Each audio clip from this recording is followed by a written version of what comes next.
क्या यार, second semester चल रहा है और अब मेरा पढ़ाई करने का मन नहीं करता। क्यों, ऐसा क्या है जो तेरा पढ़ाई करने का मन नहीं करता? कॉलेज में हम इतनी हॉट हॉट लड़कियां हैं, फिर भी सभी लड़के एक ही लड़की को देखते हैं। अच्छा ऐसा है क्या? मुझे तो पता ही नहीं था। कौन है वो खुशनसीब जिसे पूरा कॉलेज देखता है? कहीं तुम मेरी बात तो नहीं कर रही हो? शक्ल देखी है तुमने अपनी? अरे तुम्हारी बात नहीं कर रही हूँ मैं, उसकी बात कर रही हूँ। Richa, Richa the famous girl in this college. ओह अच्छा, तुम उस लड़की की बात कर रही हो जो बहुत ज्यादा अमीर है? आई थिंक खुराना की बेटी। हाँ बहन, मैं उसी की बात कर रही हूँ। सभी लड़के उसी के पीछे लट्टू हैं। उसका मुकाबला तो हम भी नहीं कर सकते, लेकिन मैंने सुना है कि वो हमारे कॉलेज के चंपू लड़के के पीछे पागल है। चंपू नहीं, उसका नाम शौर्य है। वो बहुत डिसेंट और बेचारा बहुत गरीब है। गरीब कुछ नहीं होता। अरे वो तो फायदा उठाने वाला लग रहा है, मुझे जानबूझकर अमीर लड़की को फंसा रहा है। तभी वहां ऋचा की सहेलियां आ जाती हैं। अगर तुम लोगों को अपनी जान प्यारी है तो यहाँ से चली जाओ, क्योंकि हम अपनी सहेली ऋचा की चुगलियां तुम दोनों के मुंह से सुनना नहीं चाहते। श्वेता के इतना कहते ही वो दोनों वहां से चली जाती हैं। तभी ऋचा आती है। क्या हुआ, सब कुछ ठीक तो है? हमारे होते हुए कोई प्रॉब्लम हो ही नहीं सकती। चलो क्लास लेने चलते हैं। अच्छा पहले ये तो बताओ, शौर्य आज कॉलेज में आया है? हाँ हाँ, आज वो भी कॉलेज आया है। आज तो मैं उसे प्रपोज कर ही दूंगी। इस तरह कॉलेज खत्म होने के बाद जब सब अपने घर के लिए जा रहे होते हैं, पीछे अपनी बड़ी सी कार में बैठकर खुली सड़क पर शौर्य का रास्ता वो रोक लेती है। अरे मेरा रास्ता क्यों रोका है ऋचा तुमने? कोई मदद चाहिए क्या? शौर्य, दरअसल मुझे तुमसे कुछ कहना था। ये हमारा फाइनल ईयर है और मैं अपने दिल की बात कहना चाहती थी। दरअसल मैं तुमसे बहुत प्यार करती हूँ, तुमसे शादी करना चाहती हूँ। अरे पागल हो गई हो? मैं बहुत गरीब हूँ, तुम्हारे लायक नहीं हूँ। तुम मुझसे बहुत आगे हो, बहुत अमीर हो। मैं तुम्हारा मुकाबला नहीं कर सकता। प्यार में अमीर और गरीब कहाँ से आ गया?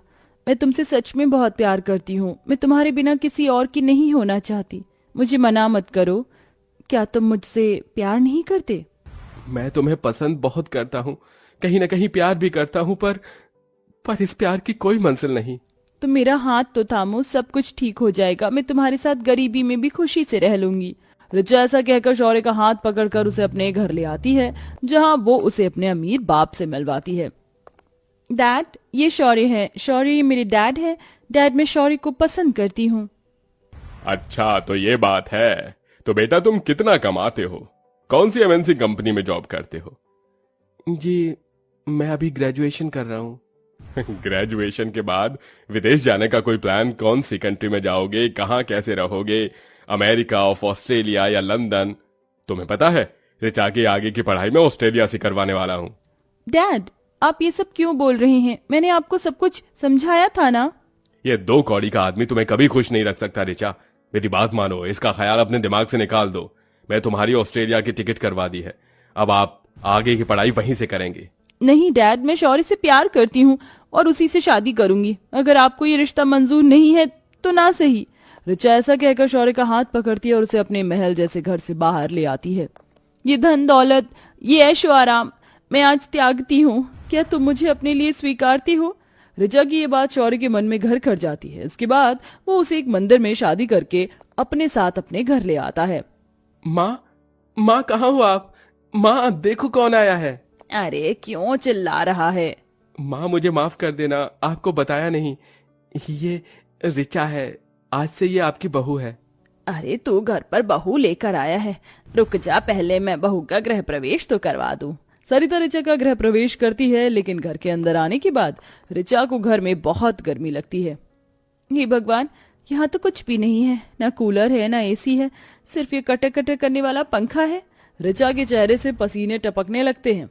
अरे बहू, तुझे तो गर्मी लग रही है, ये ले हाथ वाला पंखा, इससे थोड़ी देर अपनी बैठे हुए हवा कर ले, मैं तेरे खाने के लिए कुछ लेकर आती हूँ। सरिता इतना कहकर रसोई में जाती है, जिसके बाद ऋचा पंखे से अपनी हवा करने लगती है। यहाँ तो बहुत गर्मी है, बिल्कुल भी बर्दाश्त नहीं हो रही। माँ सिलाई करती है, बस उसी से ये घर चल पाता है।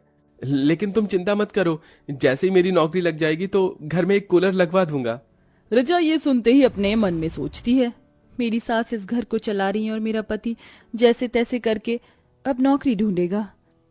मुझे ये जताना नहीं है कि मुझे इस घर में कोई परेशानी है। क्या हुआ, क्या सोच रही हो? कुछ नहीं। इतने में सरिता ऋचा के लिए खाना लेकर आती है। ये ले बहू, खाना खा ले। माँ जी, आपने क्यों तकलीफ की? अब मैं इस घर में आ गई हूँ ना, मैं सारे काम अपने आप कर लूंगी। पहले तो खाना तो खा ले। काम तो अब तुझे ही करने हैं, ये घर तुझे ही संभालना है। मेरी तो अब उम्र हो गई है, मुझे वैसे भी ये घर और शौर्य के नखरे नहीं संभल पाते। चलिए माँ जी, आप भी हमारे साथ बैठकर खाना खाइए। इस तरह ऋचा गरीब ससुराल में एडजस्ट करने की कोशिश करती है। खाना खाने के बाद सरिता ऋचा को चाय बनाने के लिए कह देती है। अब ऋचा को चूल्हे पर आग जलाकर चाय बनानी थी। आज तक उसने अपनी रसोई में कदम भी नहीं रखा था। बेचारी जैसे तैसे करके चाय बना लेती है। मैं जानती हूँ तुम अमीर घर से हो और तुम्हें गरीब घर में एडजस्ट होने में थोड़ा सा समय लगेगा, लेकिन मैं तुम्हें सब कुछ सिखा दूंगी, आखिर तुम मेरी बहू हो। इस तरह सरिता पहले तो हर एक काम ऋचा को बहुत अच्छे से सिखाती है, जिसके बाद ऋचा इस काम को बहुत अच्छे से खुद ही करती है, जैसे मटके में नदी किनारे से पानी लेकर आना, आंगन में कपड़े धोना और चूल्हे पर खाना बनाना। सभी काम करने के बाद रात को जब ऋचा एक पंखे के नीचे सोया करती तो उसे बहुत बेचैनी होती। बहुत गर्मी है, थोड़ी देर बाहर टहल लेती हूँ, ठंडी हवा लगेगी तो थोड़ा आराम मिलेगा। ऋचा ऐसा सोचकर घर के बाहर टहलने लग जाती है। अपने पास में ऋचा को ना देखकर शौर्य भी नींद से जाग जाता है और बाहर आ जाता है। बस थोड़ा समय और रुक जाओ, सारी परेशानियां दूर हो जाएंगी। कुछ देर ठंडी हवा लेने के बाद वो वापस घर में आ जाते हैं। वहीं दूसरी तरफ अगले ही दिन उनकी इस गरीबी की खबर शेखर को उसके नौकर द्वारा मिल जाती है। अरे कैसे जल्लाद बाप हो आप, आपको अपनी बेटी का दुख नहीं दिखाई देता? अरे पलकों पर बिठाया था अपनी राजकुमारी को मैंने, कभी नहीं सोचा था कि वो इतनी मेहनत भी होगी। शोभा, अब मुझे और बर्दाश्त नहीं हो रहा, मुझे अपनी बेटी से मिलने जाना है। साथ में कुछ लेकर भी चलेंगे।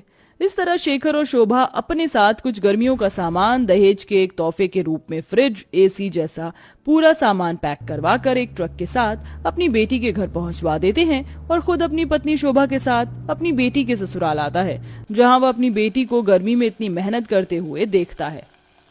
अरे पिताजी, आप मेरे ससुराल में पहली बार आए हैं, चलिए मैं आपके लिए कुछ अच्छा बनाती हूँ। ऋचा अपने माता और पिता के लिए अपने ही हाथों से सत्तू का शरबत बनाती है। हमारी नन्ही सी राजकुमारी इतनी बड़ी कब हुई पता ही नहीं चला। बेटा मुझे माफ करना, मैंने कुछ ज्यादा ही ज्यादती कर दी तुम्हारे ऊपर। मुझे ऐसा नहीं करना चाहिए था, मुझे समझना चाहिए था तुम्हारे प्यार के बारे में। हाँ बेटी, हम माँ बाप से जो भूल चूक हुई उसे माफ कर दो, मुझे आपसे कोई गिला शिकवा नहीं। तभी घर में शौर्य आता है। अरे ये बाहर इतना सारा फर्नीचर का सामान, फ्रिज, एसी, कूलर, पंखा, ये सब कौन लेकर आया है? बेटा ये मैं लेकर आया हूं तुम लोगों के लिए। हाँ मैं समझ सकता हूं, लेकिन मुझे इन सब की जरूरत नहीं है, मैं खुद कमाकर खरीद सकता हूं। ये दहेज नहीं है बेटा, इसे इनकार मत करो। बस मेरे प्रति मेरी बेटी के लिए थोड़ा सा प्यार है। मैं जानता हूं तुम बहुत मेहनती हो और तुम ये सब खुद कमा सकते हो, पर प्यार से दिया हुआ तोहफा मना नहीं करते बेटा। शौर्य अपनी पत्नी ऋचा की तरफ देखने लगता है। ऋचा पल के झुकाकर उसे इशारा कर देती है, जिसके चलते शौर्य उसके पिता के लाए हुए गर्मी के दहेज को स्वीकार कर लेता है। इसी के चलते उनके घर में कूलर, फ्रिज, एसी, पंखा लग जाता है। वहीं शहर में शौर्य को अपनी कंपनी में मैनेजर की पोस्ट के लिए वो रख लेता है। धीरे धीरे उसकी सारी परेशानियां खत्म हो जाती हैं और वह अपनी पत्नी और माँ के साथ खुशी खुशी रहने लगता है।